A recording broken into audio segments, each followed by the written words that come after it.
Parashat Tetzavé et Shabbat Zachor. On va essayer de faire un lien entre les deux, un lien qu'on peut rencontrer dans notre quotidien, dans tous les jours. Quelque chose qui va nous aider à prendre conscience de ce qu'Hachem attend de nous en fait. Le Parashat Tetzavé, Hachem il donne l'ordre de prendre de l'huile d'olive, d'en extraire, donc de prendre une olive, d'en extraire l'huile et de prendre la première goutte de chacune de ces olives pour en faire une huile d'olive pure pour allumer la menorah. C'est-à-dire que Hachem il nous demande de prendre la première goutte de chaque olive, de tout ce que l'olive elle va sortir en huile, on utilise juste la première goutte pour la monter sur la menorah, pour éclairer la menorah. Quel est le processus ? Donc l'olive, on va la prendre, on va la broyer, l'écraser, on va la passer sous un rouleau compresseur pour qu'elle puisse extraire cette huile. Et qu'est-ce qu'on va prendre ? On va prendre juste la première goutte. Juste la première goutte qui va monter sur la menorah et qui va éclairer tout le reste. Qu'est-ce que ça peut venir nous apprendre à nous ? On vit dans une période, et souvent chez le Ham Israël, il y a eu ça, une période où on nous écrase, une période où on a l'impression d'être compressé par les épreuves, broyé par les nouvelles. On est comme ça, secoué, comme si on était en train d'extraire la dernière énergie qui nous reste. À chaque fois, on a l'impression de se sentir essoré, nouvelle sur nouvelle. Et si c'est pas ça, c'est encore autre chose, etc. Et on peut crouler sous cette oppression, sous ce poids énorme des événements, on voit que ça avance pas tant que ça, finalement, le Mashiach, on espère chaque jour, etc. Et on pourrait baisser les bras. On pourrait se dire, ça y est quoi, Adkan, je peux plus, j'ai plus la force.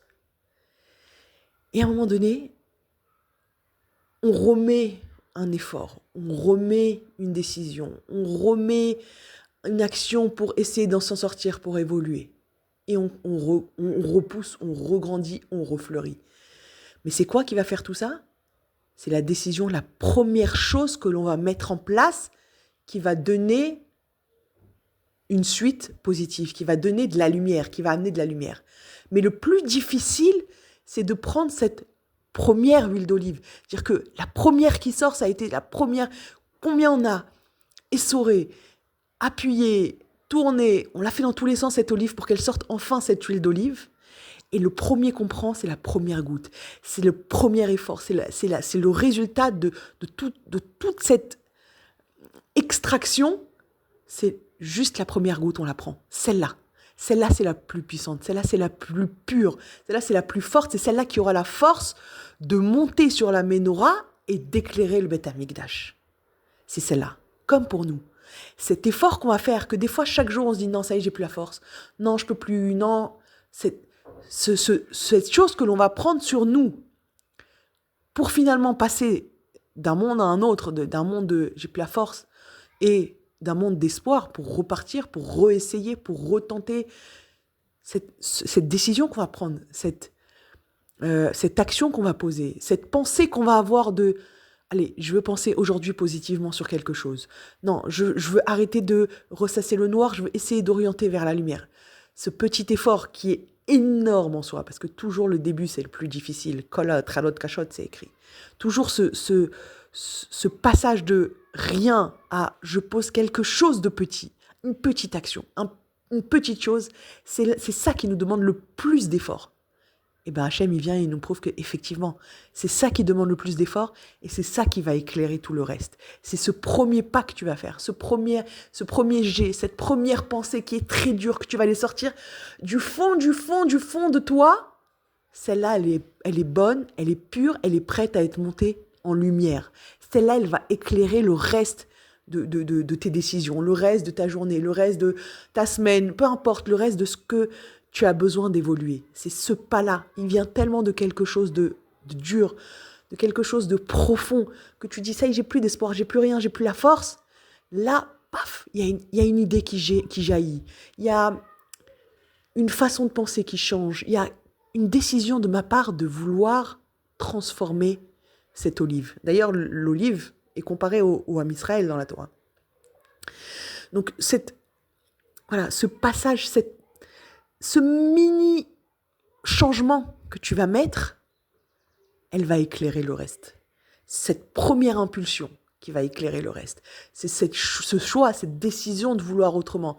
Cette décision de « Ok, je pardonne » ou « Ok, je ne sais pas comment je vais m'en sortir, mais je choisis de me rapprocher de la chaîne de cette manière ou de cette manière. » Oui, ça va être très difficile de mettre le kissouille une fois par semaine. C'est déchirant, c'est dur pour certaines personnes. Ça, cette décision, une fois par semaine, ou 1 heure par semaine, ou le minimum, mais le passage à autre chose, à un autre état, cet effort-là, il est bon, il est pur, et il est prêt à être monté sur la Ménorah pour éclairer le reste. Quel rapport avec Amalek? Quel rapport avec la paracha de Zachor? La paracha de Zachor, c'est tout l'inverse. Amalek, c'est exactement l'inverse. Qu'est-ce qu'il fait? Il vient, il te met le doute dans chaque chose. Mais à quoi ça sert que je fasse un effort? De toute façon, ça revient toujours. Mais à quoi ça sert que je fais, que je vais aller lui pardonner? De toute façon, il va toujours se moquer de moi. À quoi ça sert que je mette 1 heure par semaine le kissouille? Ça sert à rien par rapport à le nombre d'heures qui me reste à vivre. À quoi ça sert que peu importe, que je parle mieux? De toute façon, à chaque fois, je retombe. À quoi ça sert que j'améliore mes midotes? Parce que de toute façon, à chaque fois, ça me rattrape. Ça, c'est Amalek. C'est Amalek. C'est complètement le doute, c'est complètement le découragement de la petite action, du petit changement. La Ménorah, elle vient, l'image de la Ménorah, l'huile d'olive, elle vient, la Torah nous explique, fais un effort. Fais un pas. C'est ce pas-là qui va être monté en Ménorah. Ne laisse pas le doute te casser ce changement cette volonté de changement, cette volonté d'avancer, cette volonté peu importe, dans chaque petit domaine de notre vie, mis à part la relation à Hachem, mis à part le Torah et les mitzvot, dans chaque quotidien, dans chaque seconde de notre vie, on fait constamment des choix. On a tout le temps envie de changer, d'évoluer, mais parfois le passage à l'action, il est difficile. Parce qu'on est assommé, que ce soit par les expériences passées, que ce soit par le passé, que ce soit par même le présent, même tout ce qu'on entend, tout ce qu'on voit, on peut être assommé, on n'a plus envie de faire des efforts, on n'a plus envie de rien faire. Mais justement, quand on se dit non, je continue, je décide, je choisis de faire un effort, je ne sais pas ce que ça va amener dans le monde, je ne sais pas ce que ça va changer quelque chose ou pas, mais cet effort, je le fais. Et bien cet effort, il est pris et il est monté en lumière sur la Ménorah. Je ne me laisse pas avoir par le doute d'Amalek. Je ne laisse pas Amalek s'infiltrer à l'intérieur de moi. Amalek, c'est Gematria Safek, c'est la Gematria du doute. Je ne laisse pas le doute s'infiltrer et la possibilité à mon mental de rentrer pour rationaliser et pour me rappeler les expériences passées, de me dire ça a servi à rien, regarde, non, tu crois que ça va changer le monde, ça va rien changer du tout, ça va rien changer à ta personnalité, ça va rien changer à ta relation. Ça, c'est Amalek. Et il nous empêche de faire le premier pas. Il nous empêche de voir le fruit de tout ce travail qui se fait quand on a l'impression d'être mis à l'épreuve constamment par Hachem, quand on a l'impression que c'est difficile, que c'est dur. Tout ça, ça a un but. La difficulté, elle a un but. C'est nous rendre le plus pur possible. Mais en fait, quand on laisse Amalek rentrer, on empêche cette lumière voir le jour de toutes ces difficultés. Dans toutes les difficultés, il y a de la lumière qui sort. D'accord? Mais quand Amalek, il rentre, il rationalise tout ça. Il renoircit tout ça. Alors, la paracha, elle vient nous dire exactement le contraire. La première goutte, le premier effort, qui est le plus dur, qui est le résultat qui pourrait être le résultat de toute cette baisse d'énergie, de toute cette absence de volonté. Non, tu as choisi de faire différemment. Tu as choisi ok, j'ai été écrasé, mais je fais quand même un effort. Regarde où il est monté. Regarde ce qu'il éclaire. Regarde ce qu'il va amener dans le monde, Bezrat Hashem, dans ton monde à toi, dans ta famille, dans ton regard à toi-même. toujours ce premier effort qui est sûrement le plus difficile à faire. Et bien, ce plus difficile, il va t'amener que de la lumière, Be'ezrat Hashem. C'est-à-dire que, et on peut le voir dans notre quotidien. Les otages qui sortent, encore une fois, j'en parle parce que je suis toujours, mais tellement étonnée d'entendre. C'est juste incroyable d'entendre. On les a mis dans le noir. On les a massacrés à tous les niveaux. Massacrés à tous les niveaux. Plus que dans un broyeur pour sortir l'huile d'olive. Qu'est-ce qui est sorti? Qu'est-ce qui parle quand ils sortent de là-bas? Quand on les a essorés, quand on les a pris au maximum d'eux-mêmes. Qu'est-ce qui sort? La Emouna. Il parle d'Hachem. Il parle de lumière. Mais c'est juste pas possible. C'est ça le Ham Israël. C'est ça le Ben Israël. On te tord dans tous les sens. On te prend dans les tripes. Et c'est ça qui sort. C'est de la lumière. C'est de la lumière, c'est sûr et certain. Juste pour finir, c'est fou, comment expliquer ça? Le monde dans lequel on vit en fait. C'est fou que on a l'impression que tout est noir, que tout est dur. D'accord, on ne sait pas, on ne voit pas le bout, on ne voit pas le Mashiach, voilà, chaque jour on attend, on prie, on demande la Géoula. Et pourtant, parallèlement, on est passé dans une autre dimension de notre proximité à Hachem. C'est-à-dire qu'on voit Hachem, mais d'une façon tellement claire, aussi claire que proportionnellement au noir qu'il y a. C'est-à-dire que on parle d'Hachem, on parle de Torah, on parle d'Emouna, on parle de vérité d'une manière palpable. On est passé dans une autre dimension. On est passé dans une nouvelle dimension. Alors, la Géoula, c'est un processus. Alors là, c'est d'une évidence qu'on est dans le processus de la Géoula. Bien sûr, il y a une finalité en soi, on veut le Mashiach, etc. Mais on est déjà dans le processus de la Géoula. On a déjà passé une dimension où on voit Hachem. On voit Hachem. On va arriver à Purim, on parle de Esther Panim, de Hachem qui se cache. Mais là, il ne se cache même pas. Les événements sont durs, mais il est là à la même hauteur que la difficulté des événements. Et on le voit. Et de gens tellement loin, et des gens tellement qui ne connaissaient pas Hachem, qui parlent d'Hachem d'une façon comme s'ils vivaient avec eux, à côté d'eux, comme s'ils le voyaient comme un être humain. C'est quelque chose de fou. Et véritablement, on est passé dans une nouvelle dimension. Et en fait, c'est à nous de ne pas perdre espoir. C'est à nous de se dire, ok, c'est dur, mais le premier effort que je vais faire, il va amener sa lumière dans le monde. Et Béhémet, il amène sa lumière dans le monde.